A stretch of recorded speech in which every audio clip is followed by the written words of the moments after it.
Hello and welcome to We Are DOS, Episode 2, Australia Invasion Day 2025, with Amanda and Mick.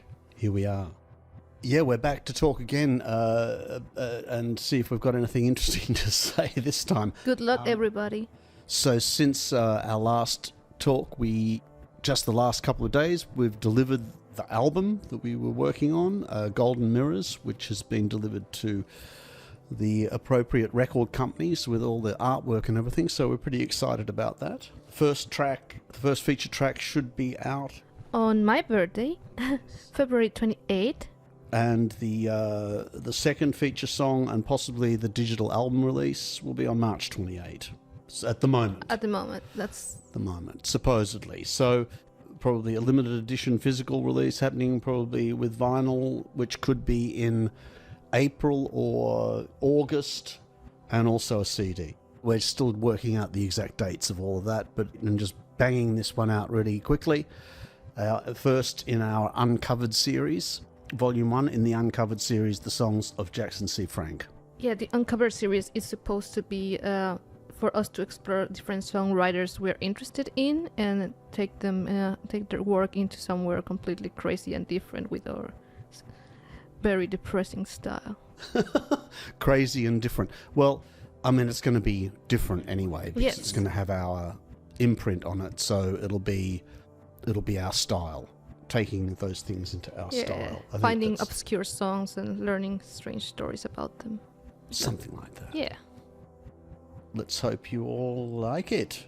Anyway, there were a couple of direct questions after the last podcast, so-called podcast conversation. One was regarding Amanda's painting. Yes. And it's a good question. Amanda does great paintings, but she hasn't been doing a lot of them lately. I started painting when I was 16, and back then I was going into a workshop where I had it was not exactly a class because it was completely like you could do whatever you wanted, and there were people just... But there was a discipline around getting some work done. Yes. Actually, my last painting has been the cover. That's the last proper oil painting I've done. And it was really inspired on the songs. I have done a series of paintings before that had a very similar style. It was the first record, and I thought it was appropriate to have something I created, and this style that I've been working on for a while. That feels a bit like my personal... Yeah, it felt like the right sort of thing. It would be great if you did more painting, though. So, thank you. No, I will. And I think part of the question was also about whether I do that, and I can say quite definitely that I don't really do that. I don't really do painting and drawing. The last times I did a lot of drawing was when my son used to freeze frame Scooby-Doo episodes and make me draw Shaggy and Scooby, which I became quite good at, but that's probably the last time I was really drawing very much. Maybe you should draw the next cover. I don't think that would be a good idea. So somebody else asked about my best or most entertaining experience in a recording studio. That's a really tough one because I've been in so many recording studios. I mean, I suppose I could talk about the fun experience of just being in Hansa and how fun it was that it just sounded so amazing in that place, and how enjoyable it was to record with everything sounding so incredible. I probably had maybe actually one of the funniest ones was the shooting of Martin Scorsese Blues film series, where Wim Wenders came in with a little crew to shoot the Bad Seeds, Nick and the Bad Seeds doing a song. But Blixer was very, very funny. He wasn't trying to be funny. He was very, very angry and storming around the studio and slamming doors and yelling at everybody. Finally got it all set up. He just left for lunch, and then we recorded the song. But anyway, that was very funny to remember that event. But I'll be writing about it in my memoirs. So the unexpurgated. Or at least from my memory, I can't remember everything that happened. It went on for hours, Blixer just storming around, yelling at everyone, and it was pretty funny, especially in hindsight. Maybe not as funny at the time. Actually, it was very funny at the time too. The last podcast too, I talked a bit about the Bad Seeds and how it operated as a band, and there was a bit of feedback about that, and some people kind of some of these kind of closet Bad Seeds experts coming out, explaining to me explaining to me what the band was all about, which of course was fascinating for me. But it gave me a couple of interesting insights into the way people are thinking, or the way people don't really understand the way a band operates. I mean, I always used to say about the Bad Seeds that it operated more like a band than a lot of bands that were perceived as bands. In other words, it really did function in that the band members were contributing a lot to the music. The main difference I could cite, and having been kind of the band leader effectively through the 80s and 90s, someone wrote and said it was like it was seen as like an assembly of collaborators, which is true. It is like it was set up to be a collective of people who would collaborate with Nick on the work, but it very quickly formed into a very solid collaborative group. And even though there were lineup changes through all those 2 decades, while Blixer was there particularly, the band was expected to be at all the recording sessions and to be contributing, and the membership of the band was expected to be on all the tours, and it operated very much on a band basis. And I know that that's not really happening anymore, and like from current members, that it's really very much more like Nick and Warren bringing things in, and then people skittering around the edges of that. And I think there was another gentleman who suggested that the Bad Seeds had always been a fluid entity. Well, perhaps it's a fluid entity now, and that pair of words suggests in and of itself that it's become a bit meaningless, because what is a fluid entity? By definition, it's something that's lost its solidity. Right. The point is that I'm not talking about whether it's better or worse or bad or good. That's entirely up to the listener, and it was just a commentary around how the things are being created now, and they have been like that since Skeleton Tree, really. So anyway, it's just my opinion, but it's a fairly well-informed one. And anyway, sorry for just being Mick Harvey, blah, blah, blah. I mean, what are your thoughts about that?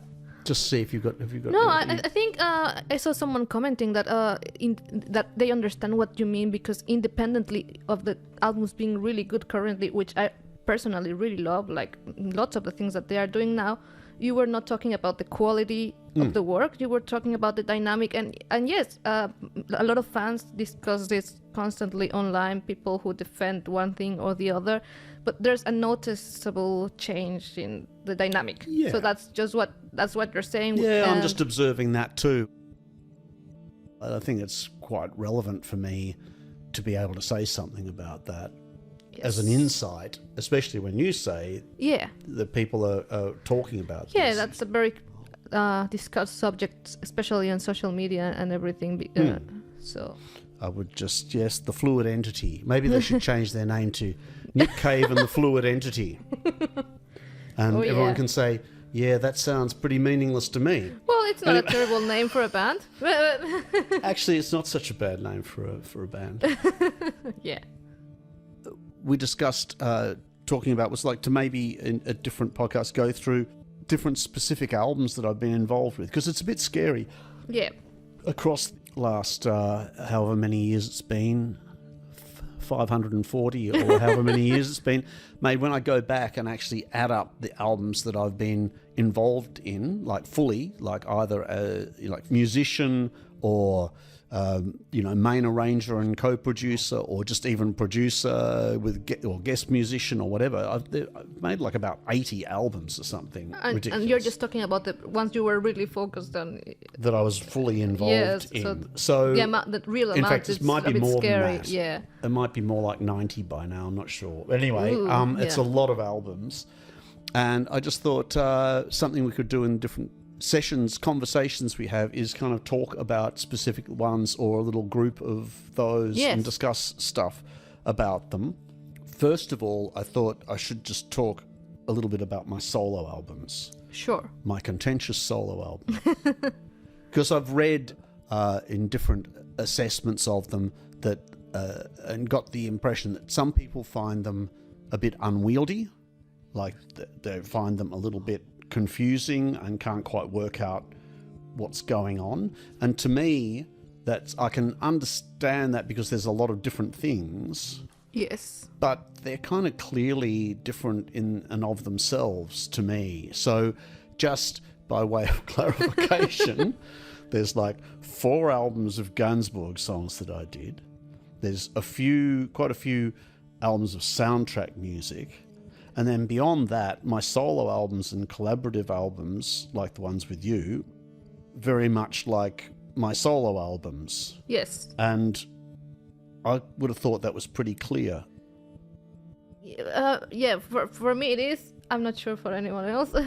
So other people come to it, and I suppose it's a bit more confusing, like, oh, and what's this album? Oh, that's an album of Gainsbourg songs, and what's this? Oh, it's a soundtrack record. And I think I began to understand it once I saw an interview you did where you mentioned that you named your albums intentionally having numbers and having the order, like your solo albums all have a number in the title. Mm-hmm. So for me, that separated them from the other ones, but maybe other people didn't see that and don't know. Okay, yeah, well, they mostly do. And the one that I talk about, it just doesn't have a number, yes, but is probably number 3. Yeah, technically. Is Sketches from the Book of the Dead. Yeah. Another funny thing I've realised is that it's a bit of a weird new world where you can look at your albums and they're on streaming platforms and you can see which ones people have been listening to. It's a bit like, Jesus, that's strange. And some of them... I've kind of tried to work out why people aren't listening to that album much compared to that album. Yeah. This has been a really ongoing conversation between us. I find it very interesting how you never know which thing is going to work for. Yeah. So it's and Sketches from the Book of the Dead, I always thought would be a very engaging album. But obviously a lot of people just look at the title and go, oh, I don't want to listen to that. That sounds like it's going to be really depressing. Well, but anyway, so I thought I'd do my first album reveal about the very depressing and unattractive Sketches from the Book of the Dead. So what I thought might be interesting, because it's never really been gone through, is who or what the songs are about.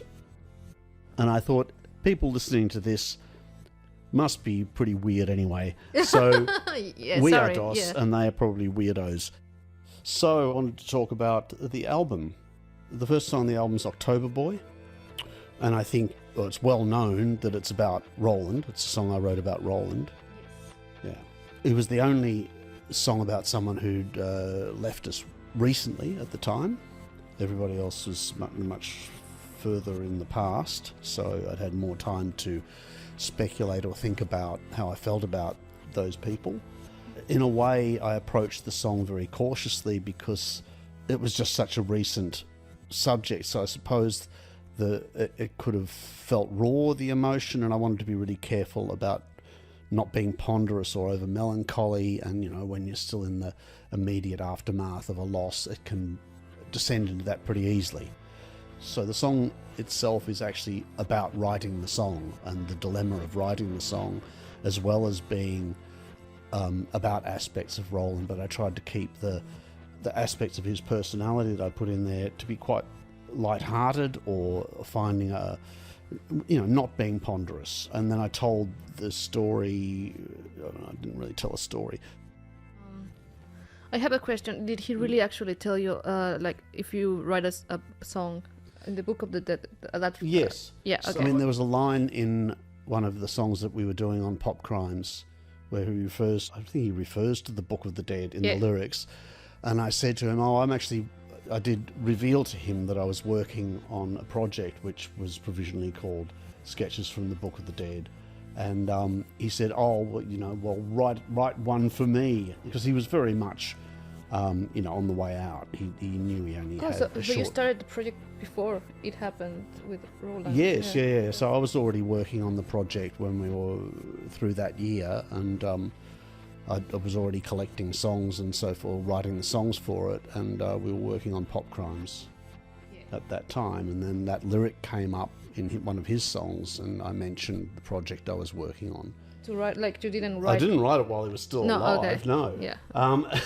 And it was kind of the last song I wrote for the album, and yeah, as I said, I was a little bit in two minds about whether to do it or not because it was so recent.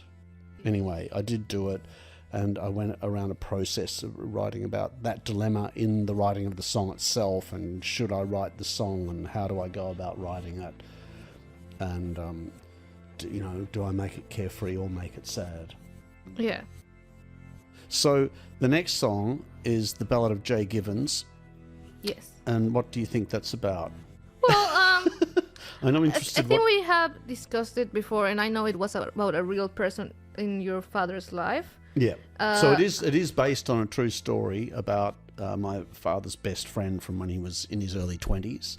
So the story is in the song. His name's not Jay Givens. It rhymes with Jay Givens, but I'm still not going to say what his real name was. But it is really a true story. Well, actually, as with lots of the things on the album, it's kind of based on what I understood to be the story. Yes. So then rather than going into a deep dive of the factual history and getting all the details correct, because that's kind of what's interesting about stories, is that a lot of them come out of fragments of information, and then they're passed on, and some of the details are kind of incorrect. Yeah. And I like the idea of just keeping aspects of the story that may not have been quite accurate or factual in the version. So the song itself becomes about passing on your understanding of what things were, like the way you might tell the story to someone, and there's things that are a bit inaccurate in the story, and that's what's in The Ballad of Jay Givens is very much like that. That's really interesting. I didn't know that was your approach. Well, I didn't want to go back to Mum and ask her lots of questions about it again and just say, so what was this, and how did that work, and what happened there? It was just, I'd been told some of the things, and so then I wrote the song based on what I remembered. Yes. And some of it's not quite accurate. Yeah. So I kept it that way. So the next song is Two Paintings. Oh, yeah, I know that one. Oh, okay. Well, I'm not sure entirely. I mean, I know that there are the two paintings that are actually in your studio. Well, one of the paintings both paintings are on the album cover. Yes. One is on the front, and one is on the gatefold sleeve. Yes. So the two paintings that are talked about in the song are on the artwork. And all the stuff in the song is things that were given to me by my auntie and uncle when they were getting rid of everything, because basically they were in their 80s and about to shuffle off. Yeah. It's just a story about them giving me all their stuff. Yes. The two really good paintings by Gustav Pillich that they gave me. Is this the guy that painted the theater? Well, he was an interior designer. He was actually a funerary artist. So he was from Bochum in Germany. Yeah. And he did lots of statues and cemeteries for, maybe it's called funerary art, I don't know. Anyway, he did lots of that sort of work. But then he also did a lot of interior design, and he did the interior design of the Regent Theatre in Melbourne. Which is really beautiful. Which is incredible. The ceilings and everything in there is really amazing. But in his spare time, he just did paintings. He did little paintings in his studio. Yeah. And they're the two that I've got anyway.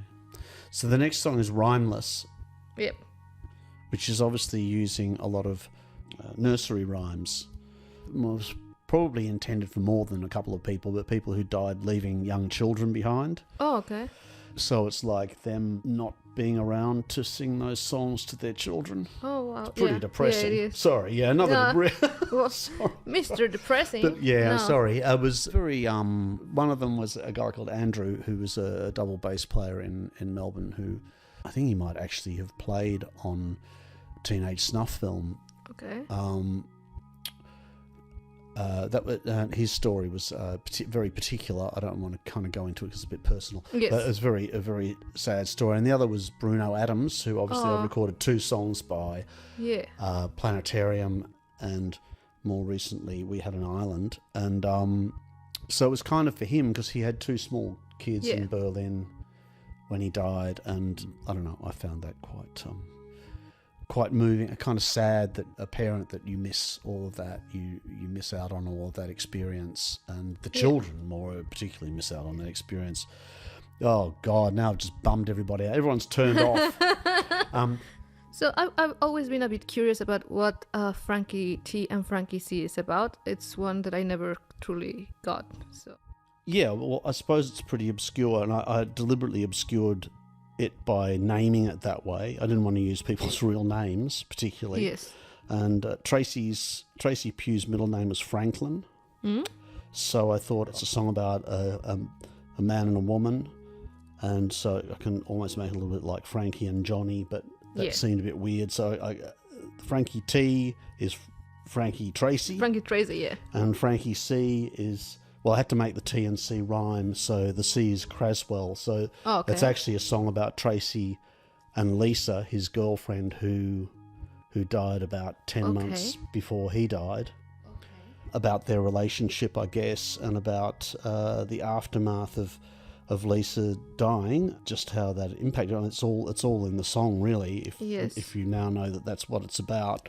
Anita always said that Tracy had died of grief, basically. Wow. Which people know the official cause of death or what happened from the epilepsy and so forth. Really affected him.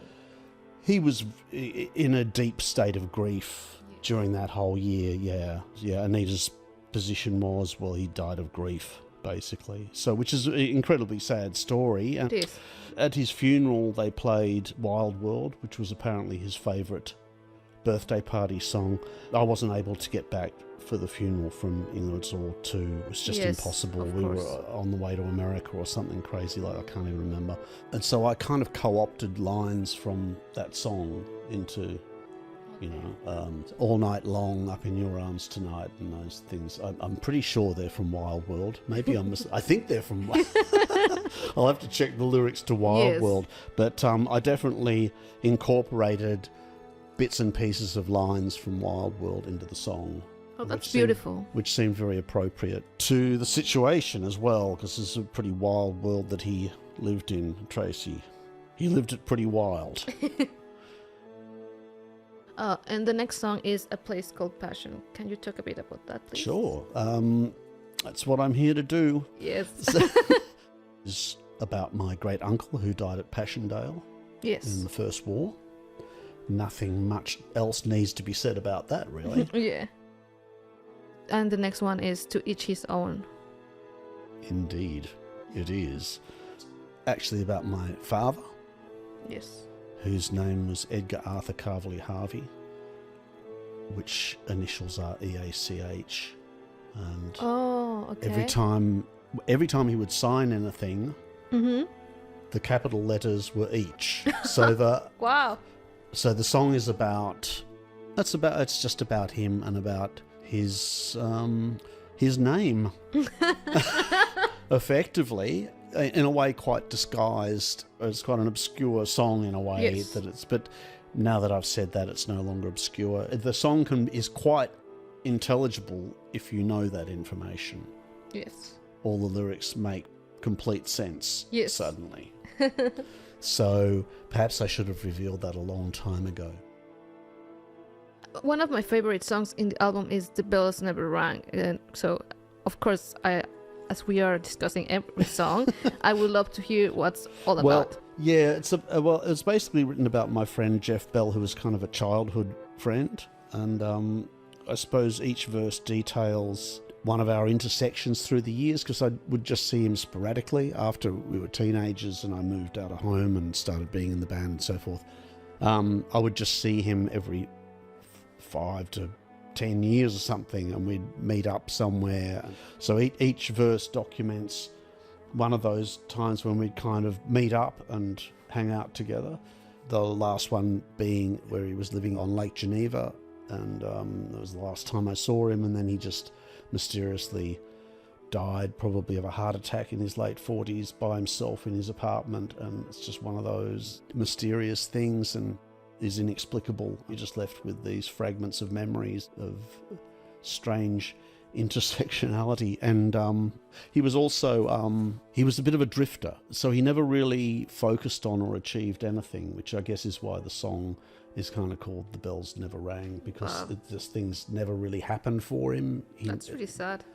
It seems sad, but he was quite happy in himself. He was quite happy being a drifter. It's not intended as a criticism. It's like it's just the way he was as a person, and I don't think he was particularly bothered about not achieving anything particular or specific. He was quite happy in himself and just doing what he was doing, and some people are okay with that. Yeah. I know. Yeah, that's not. Yeah, and I think this is the last song where you talk about an actual person. So can you tell me what That's All Paul is about? For sure. Is about a guy who was in the youth group that we were in, and he was a few years older than me, but one of those tragic stories, someone goes, just like an 18-year-old who just starts driving their car and just driving too fast and has an accident when they're inexperienced, and just really sad story. Yeah. Just that kind of tragic accident thing, and how this is becoming really depressing. It's really interesting, but yeah, it's depressing. So it's about Paul Orford, who was a friend of ours, and especially of my sister, and he died a long time ago now. It's like really so long ago, and it's just a waste. What a tragic waste that kind of loss is, and how it's so unnecessary and just completely like very hard to rationalise or make any sense of. But anyway, so there they are. That's the songs that are about specific people. Yeah. I did write another song which was given to Wim Wenders for his 70th birthday. Wow. No, he's kind of in a sanctum put together this special album of songs that they collected from loads of people around the world who'd worked with him or knew him or whatever. It was like a big birthday present to Wim for his 70th. And I sent them one of the unused songs from the sketches from the Book of the Dead Sessions, which is a song called The Songs That You Left, and it has 3 verses, and they're all about different people. One was about Jeffrey Lee Pierce, the second verse was about David McComb, and the third verse was about Grant McLennan. Wow. So, but it wasn't on the album, but maybe I should get it and put it up as an extra track. Yeah, because I mean, I'm a big fan of everything you've done, and I don't think I've seen it anywhere. No, it's only on Wim's vinyl pressing. Yes. That he has had for his 70th birthday. Maybe I should dig it out. I mean, it's mine, it's not like it's exclusive domain. I should dig it out and put it on as a bonus track on the online or something, so that people can hear it. So the other 2 songs were really more personal songs. One was like How Would I Leave You, which was obviously from me to people who are close to me. It was just like an indulgent ramble through the seasons. And then I kind of finished the album with Famous Last Words, which was obviously kind of a bit of fun in a way. That's one of my favorites. Just kind of going and finding a whole lot of quotes and putting them all together in a song, piecing them all together. It was good fun doing that. And it was like, let's say goodbye that way. That's the album reveal. I'm so sorry for being incredibly depressing. But that's what slow and depressing. That was the point of the album, was to investigate that subject of loss, and to do that, I really had to go into that. Yes. It was really funny when someone did an interview and an article on it when it came out, and at the end of it, he wrote, "He almost succeeds." And I just thought, how can you possibly know if I succeeded or not? Yeah. I mean, so many of the songs, like as I've just revealed, some of the songs you couldn't really know what they're about. It was really like a personal album, and you do these things for yourself. I do these things for myself entirely, so I didn't see any particular reason to explain all of the stuff that's on there to anybody. And until now, then to hear, I've revealed who they're about. Doesn't necessarily reveal the whole idea or what it's all about. Mm-hmm. But to then appraise it and say he almost succeeds is just like, what? WTF? How can you, can you say that? It's like, you cannot know. The only person on the planet who could know if it succeeded or not was me. Yes. And that goes for just about everything I do, because it's not really done for other people and it's not done for commercial consideration. So the things that I'm involved with, whether they're successful or not, really, they're only really for me to know. Or some cases where we're collaborating, for you to know. Thank you. Well, you'd have your impression of it, so. Yes. So? I felt this has been pretty successful so far, in personal sense at least. Well, now we did want to just go on a bit of a sidestep and Yes. discuss, because it's topical, a few recent films that have come out. Yeah. We went to see Emilia Pérez, and you were yes. very concerned about aspects of this and talked about it a lot. So Yeah. What would you like to say about that? Well, I didn't know much about this movie, and then I started seeing online that it became really topical thing, because most Mexicans were really offended by it. Mexicans will always be divided. Here, everyone is saying, "Oh, that movie is really offensive to Mexico." I mean, I saw some bits and pieces, and they are also complaining about how bad the performances are, how bad the Spanish in the movie is, and things like that. So I started hating the movie even before seeing it. But then I thought, well, let's go and see it. Yeah, let's go and see I should it. make you go and see it and check out and see what you really think about it. Because Yes. it's funny having opinions based on that basis. It's not Yeah, really and a I great always way to knew I be. couldn't really be entirely sure if it would be bad or not.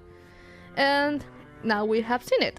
Yeah. So how did you feel about that? Because I have a couple of ideas Yes. around why it's important, or why Mexicans have taken such umbrage. They've really disliked it. Yes. And strongly, and I feel that they have to say something about it. But what's your take on it? Yeah. I think many Mexicans were talking about Mexico not being portrayed in the right way and the culture being a bit of a joke. I didn't feel that particularly. I think I already discussed it with you. Like, we understand, and I saw the director saying something about it. Like, it is meant to be like a play, or like an opera or something. So in that sense, I understand why they are not bothering to put too much about the country, because like I think you told me, like it's not even like the main thing. Well, it's it's a setting. They just happen to choose Mexico, probably because it fitted the story. So the fact that it's in Mexico is kind of incidental in a strange way. And personally, I'm not talking about anyone else's opinion, because I was not very offended by this, but I was offended by other things. And I think a lot of Mexicans are offended by this same thing that I am offended by. And it was the way they handle the missing person subject. Yes. I think it was really, really terribly done. Spoiler alert for anyone who actually wants to see it. The main character is a really bad person who suddenly decides, I'm not happy with my life and I want to change my life. And then he transitions into a woman. And then, because this character is a woman now, suddenly she's really good and wants this redemption, but it doesn't even feel like there's any real regret. And she uses this like, oh, I killed a lot of people, so now I can help find their bodies for their families, but without saying I did this.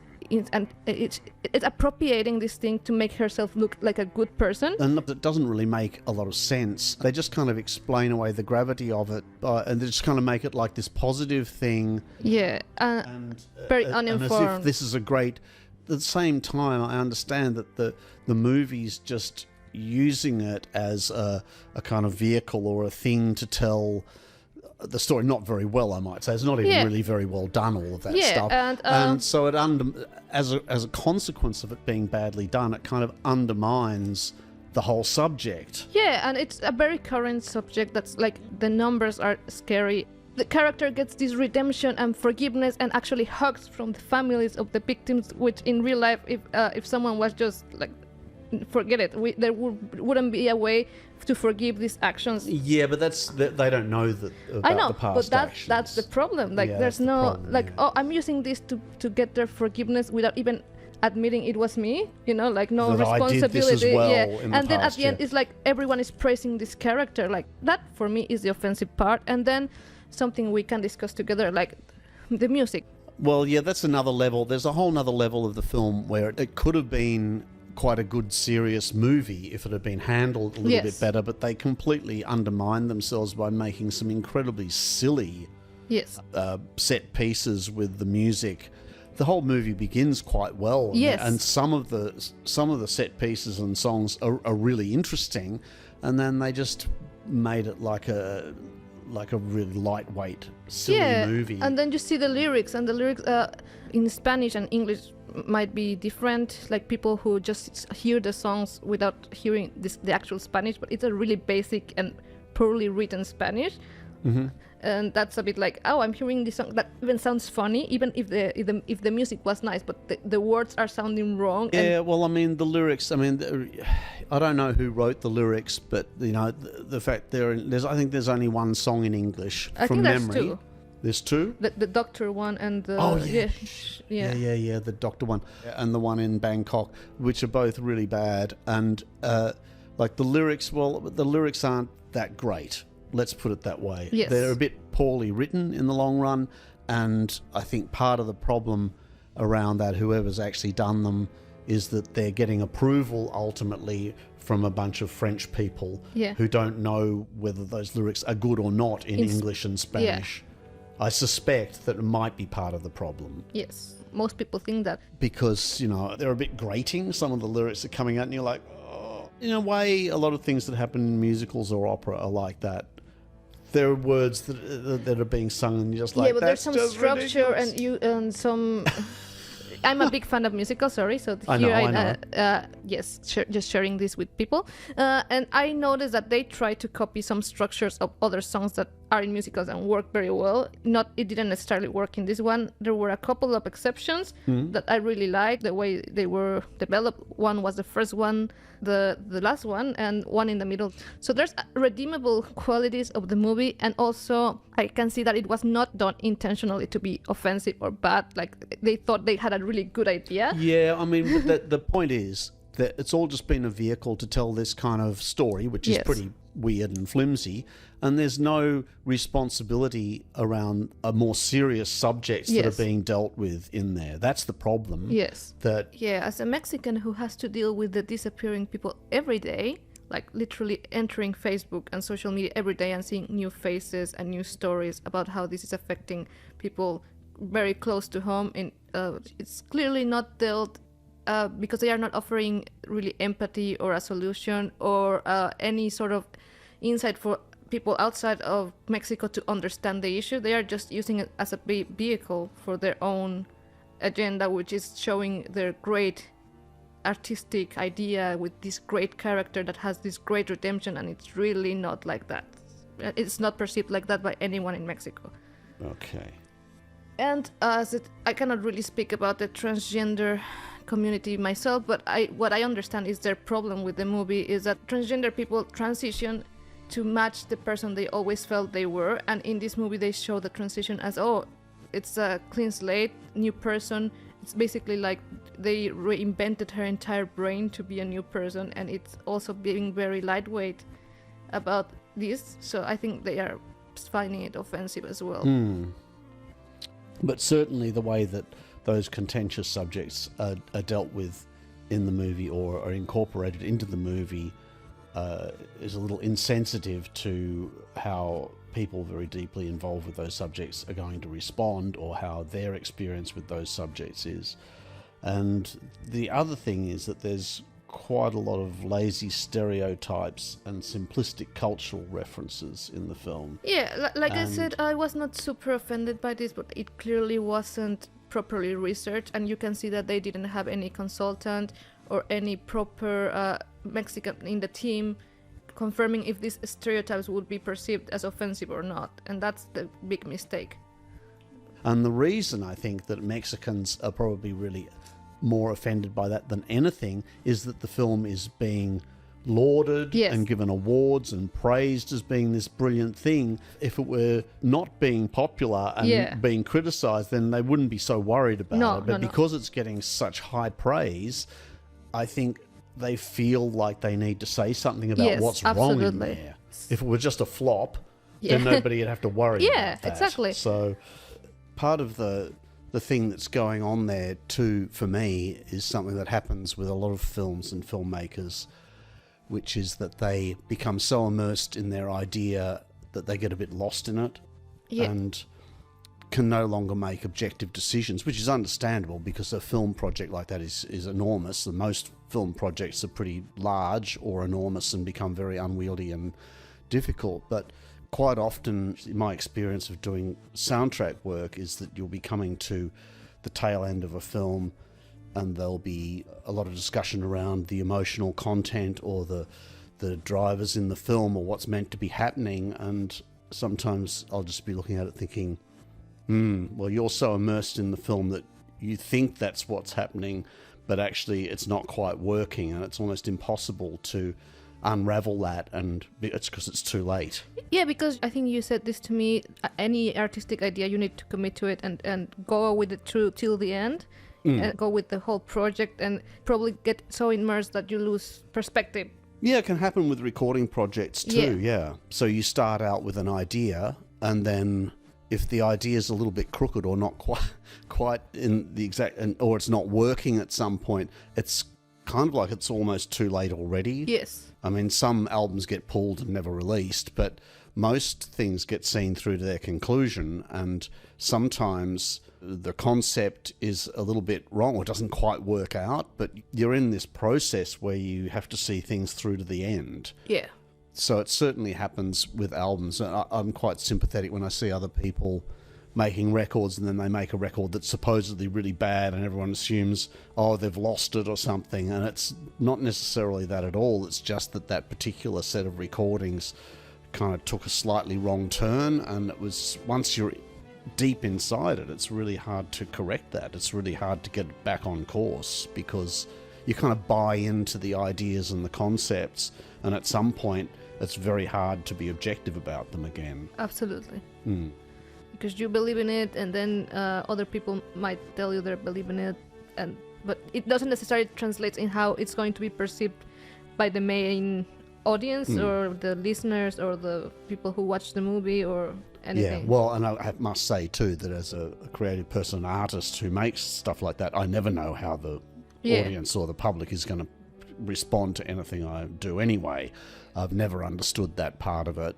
I just make it for myself. In the long run, it's not really a response to how the public perceives it. It's also, you see it yourself later. Yes. Where you can't, a couple of years later, you can stand there and go, oh, that aspect of it didn't quite work. I think I've talked a lot historically about Henry's Dream, the album Henry's Dream, and how that came at a particular point in time when I think we'd done The Good Son and then Henry's Dream, and there's also an outside perception that things weren't as edgy anymore, and all this sort of stuff about the band or Nick's writing itself or whatever, or Nick engaging with his gentler muse or whatever it's called, his softer muse, and whether that was valid or how that related to what the band was or what people's perception of what the band was. We were just following the next thing that was happening, and obviously in a case like The Bad Seeds, Nick's writing really informs that, and kind of you have to kind of channel what you're being given by the principal writer. That's your job in the band, and so it's all tied together. You can't really disentangle those things. The Good Son, I understand that did feel a lot gentler. There were a lot of almost love ballads on there, which people hadn't really seen before, particularly. There'd been hints of it, probably in Kicking Against the Pricks and even Sad Waters and songs like that. But it was a bit of a surprise, I think, the kind of gentleness of that record. And then Henry's Dream came, and at the time, I think people felt that it didn't have the intensity and atmosphere that a lot of Bad Seeds albums had. So they also thought, oh, maybe that's something that's gone, that they've lost, or that they've lost connection with. And in the case of Henry's Dream, that wasn't the case at all. It was to do with other factors entirely. Don't know if I have really talked about it publicly.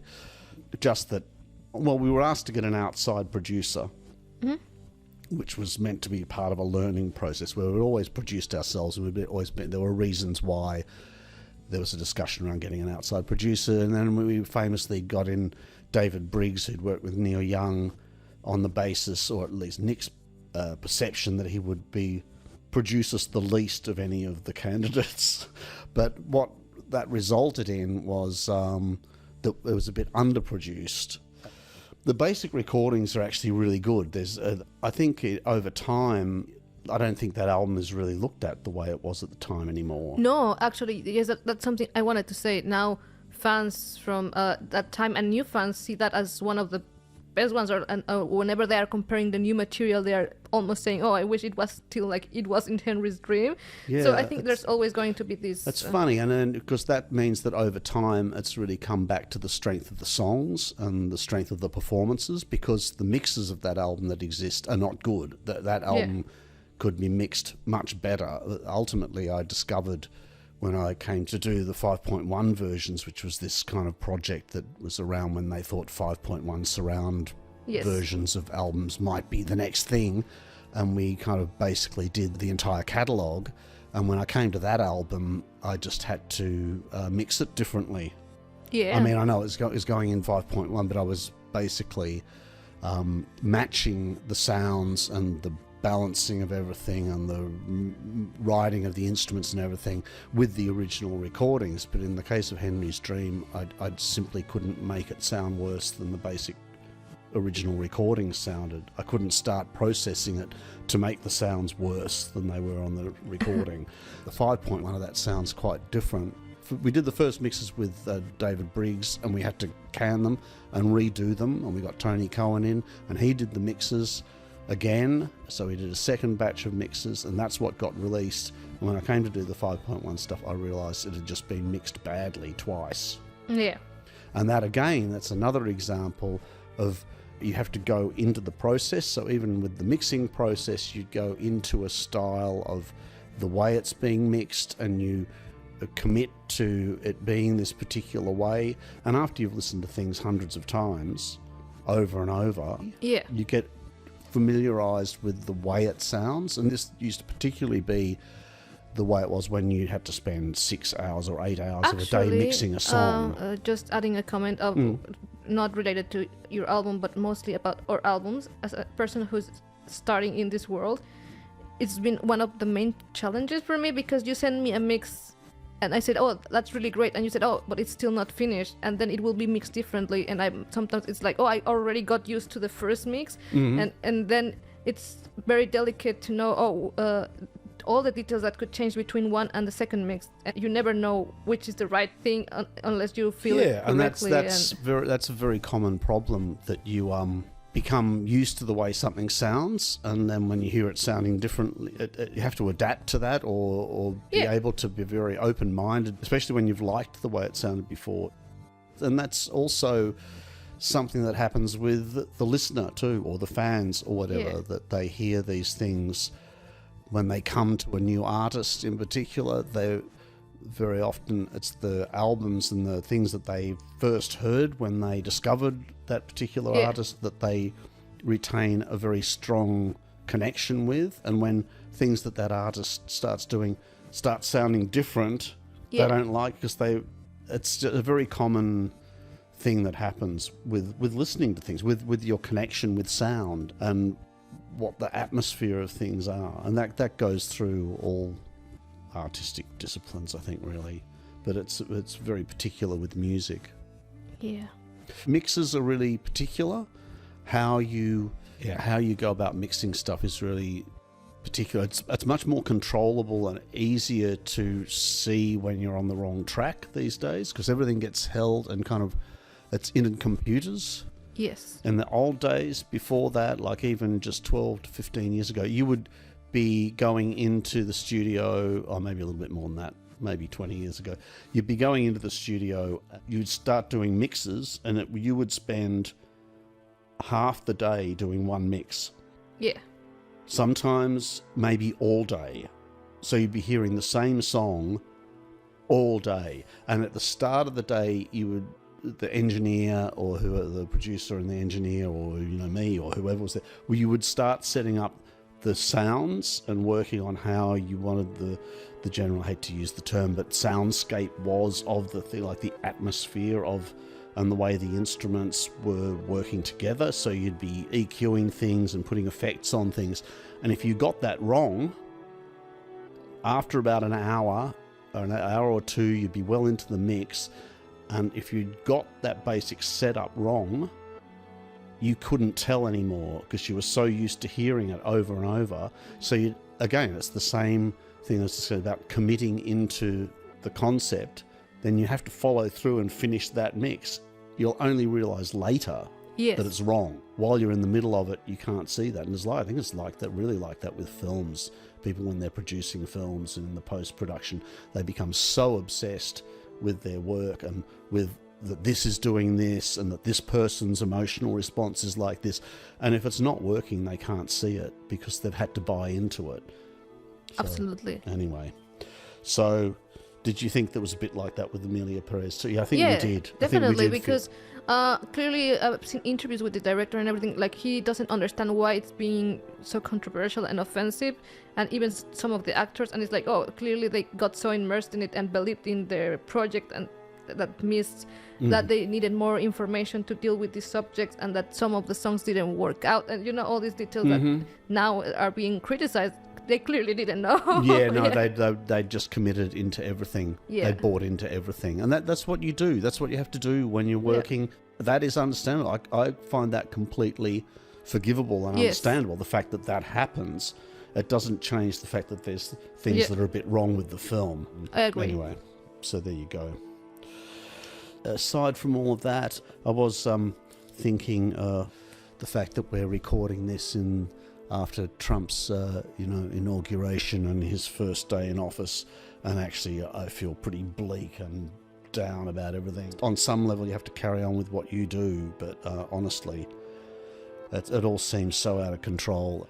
It's very hard to know what to do about it when people who are going to lead irresponsibly and erratically are in control, and the average person doesn't want all this crap going on. That's the backdrop to us chatting about our day-to-day indulgences. Anyway, so we've got shows. We've got the album will supposedly be out, at least streaming and stuff like that, by late March, early April. We have some shows in Greece and Italy and one in Vienna in April, which is good. Yeah. Very exciting. Exactly what form they're going to take, I don't know. And in Italy, I think 3 of the 4 shows that are currently booked are connected with screenings of the Birthday Party documentary, so that should be really interesting. And then we're trying to set up a bunch of shows for September, so which would probably begin with a special Conway Savage tribute or memorial night or something in Ireland being set up by Mark Corcoran there, and that's meant to be around the 13th of September or something. We might kick off and do a whole lot of shows around Europe across those next few weeks, and of course the album will be out and even probably on vinyl and CD by then. So in the next episodes maybe there'll be less about Nick Cave and the Bad Seeds, and maybe I'll do a bit of a look into the albums I made with Anita Lane, and possibly good to have a look at the albums I recorded with Roland, their Pop Crimes and Teenage Snuff film. And what else do we need to say? Nothing. It was great doing this again, and let's see how it goes for future episodes. Future episodes. Well, this will be the Australia Invasion Day episode, 2025, and the next episode should be, I think, it will be Anzac Day, Cinco de Mayo. So it'll probably come at the end of April. Oh yeah. Between those 2 events. Sounds like a good idea. Well, it's just some crazy date. So until then. We are dos. No. Yeah, we are dos. And I'm Mick. And I'm Amanda. Bye. Bye.